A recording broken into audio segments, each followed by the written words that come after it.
what is the hardest part of the Appalachian Trail, and what is that one piece of information that I could use to help me see my dream and my goal to fruition. Welcome. It's mid-January and hiking season is right around the corner, and right now many people are scrambling and getting their gear together and excited about the adventure of a lifetime, and undoubtedly they've read the statistics that many people try and very few make it, and roughly 20 to 25% of those who set out on the trail make it. And there's so many experienced hikers out there, far more experienced than me. I've had one hike in my life. So what do I have to offer? I showed up on trail, out of shape, never hiked before, never backpacked before, never been in the mountains before, from Florida, not used to prolonged cold, never even camped before. Yes, I'd spent time in a tent, but I had never off-grid camped. I always had my vehicle nearby, amenities, power, things of that nature.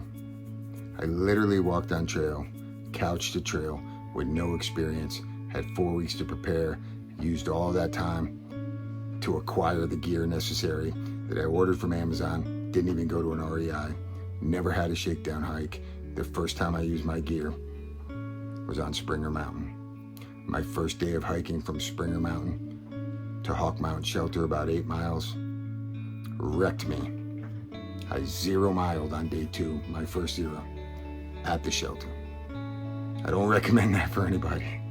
And I know I'm unique, but I had one understanding before I even got to the trail.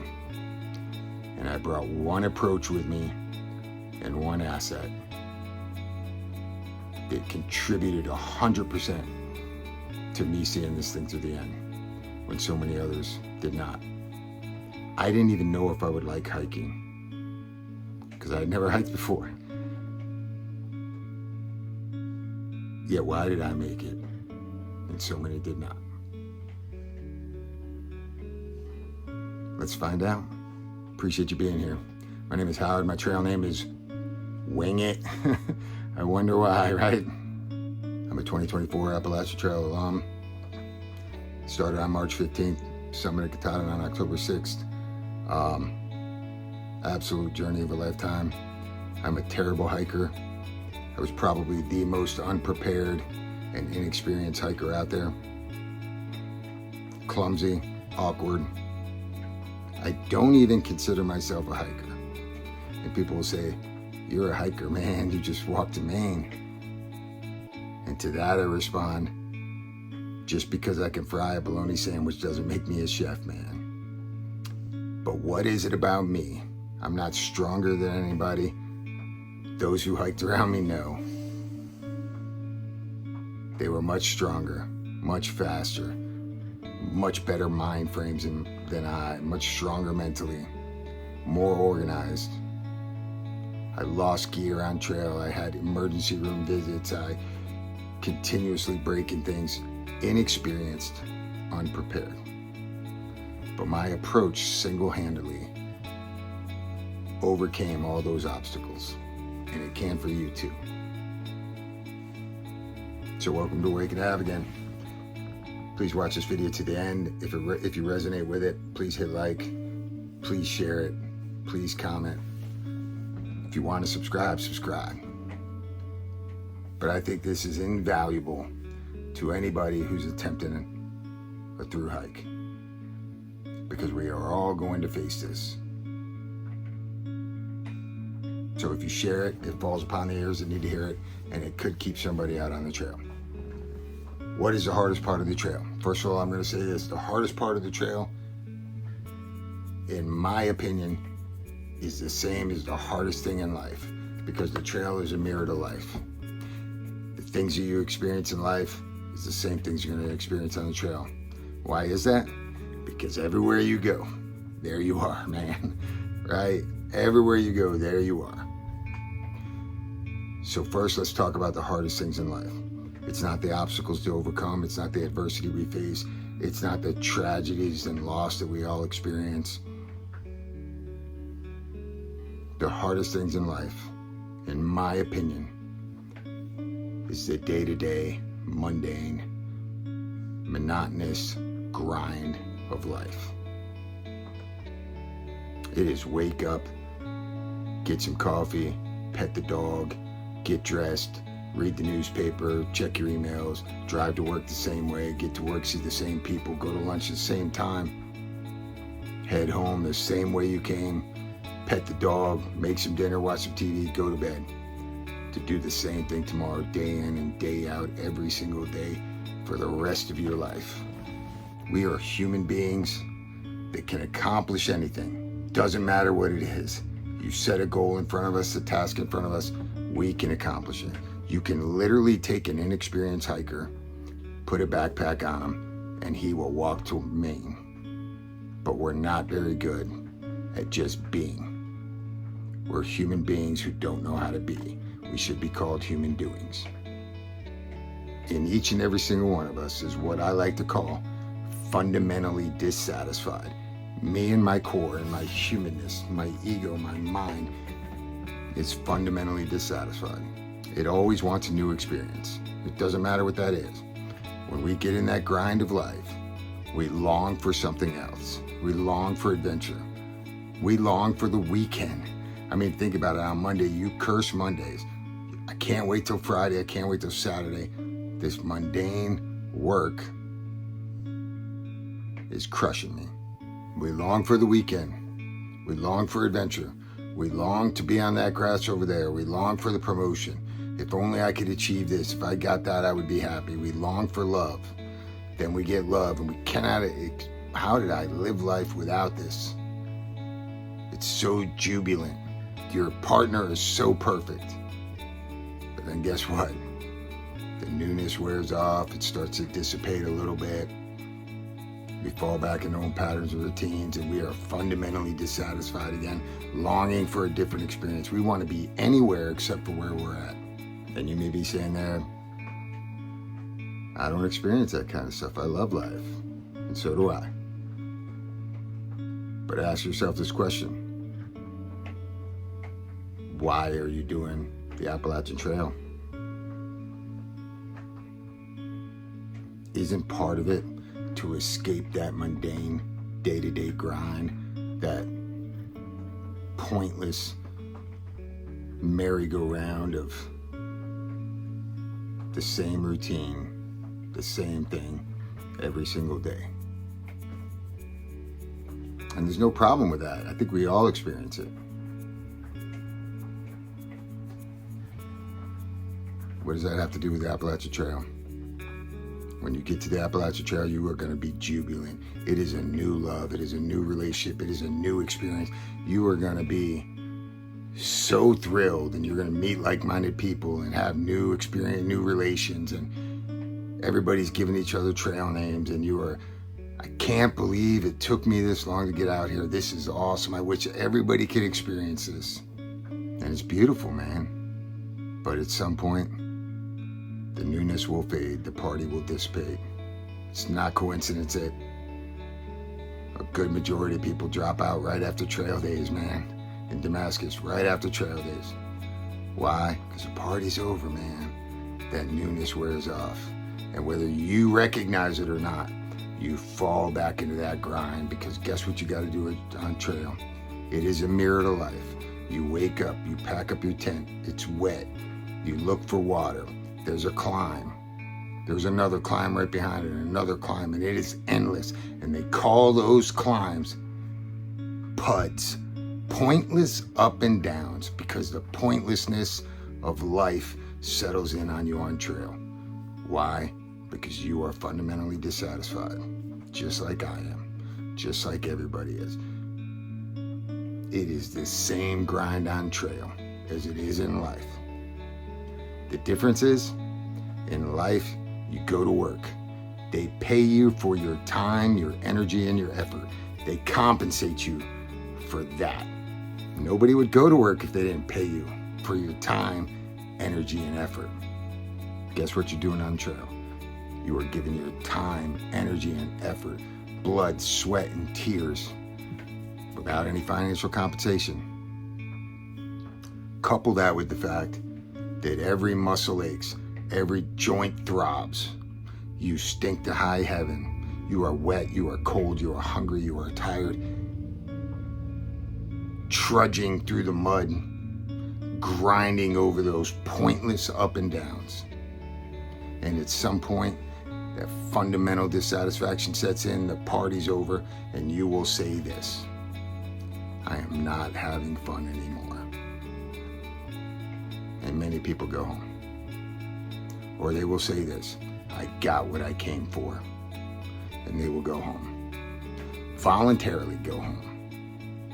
And I believe that is the single biggest reason people voluntarily go home. Because their mind, that fundamental dissatisfaction sets in. It's the same jam. It is the same rabbit hole on trail as it is in life. Because everywhere you go, there you are. This will set in.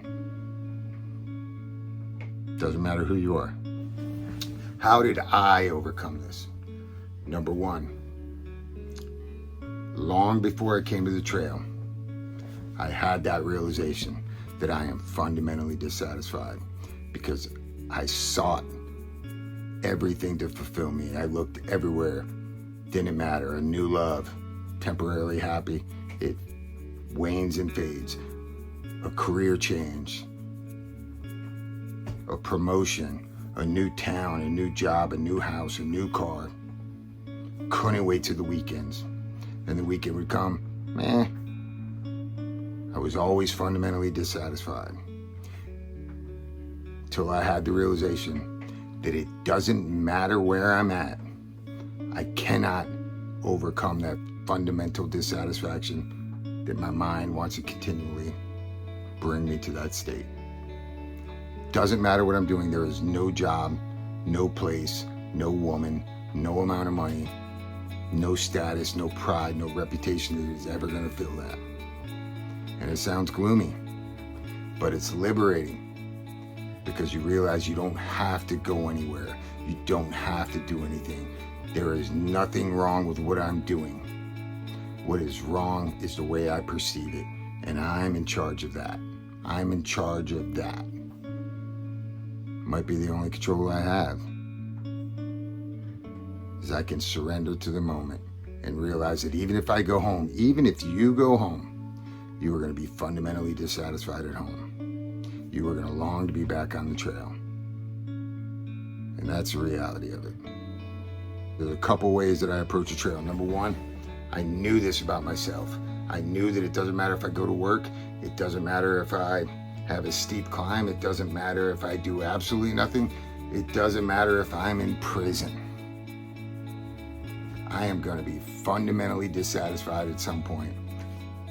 But the only problem with that is me. And I can change that by surrendering to the moment. And funny thing, when you surrender to the moment, when you tell yourself, there's nothing wrong with this climb, it's just a climb. I'm not cursing the mountain for being there. I'm not wondering, why are you here? It is part of the journey. It is part of the trail. There's nothing to do. Put one foot in front of the other. Step by step, moment by moment. Can I get over this climb? Can I get to the next water source? Can I get to camp tonight? And then start again tomorrow. The truth is that a through hike of the Appalachian Trail is not a through hike at all. It is not a continuous 2,200 mile, 14 state through the most rugged terrain imaginable. That's a lie. What it is, and the way I approached it, is this thing is many miniature 4 to 5 day hikes back to back to back to back to back. I didn't have to envision myself getting to Katahdin. In fact, I never did. I never had that goal, and I know I'm unique and an anomaly. Everybody who goes out there wants to finish. I didn't care.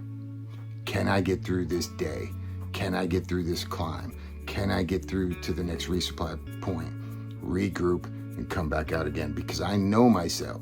I know that I was going to be dissatisfied and want to go home, long for a different experience. And I know that regardless if I went home, I would feel the same way. So knowing this allowed me to chop wood and carry water, man. Take care of the task that was right in front of me and not dream of a better experience, because there is no better experience. There is no better experience anywhere except for right here in the moment. There is no better moment than this one. They're all perfect. Friday isn't better than Monday. The sun comes up the same each and every single day. The only problem is the way we perceive it.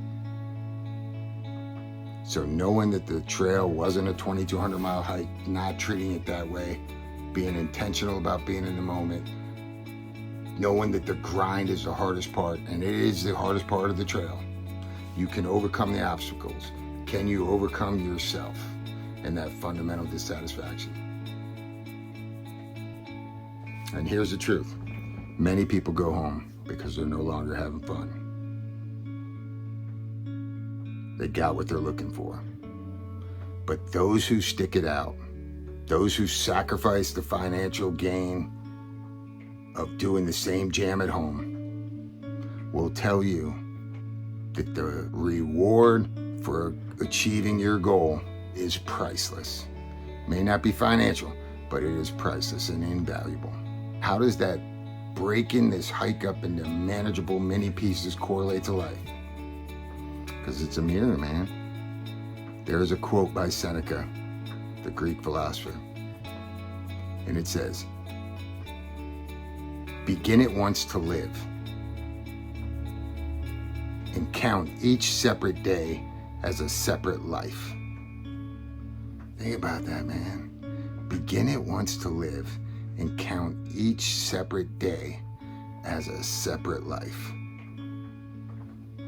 Wow.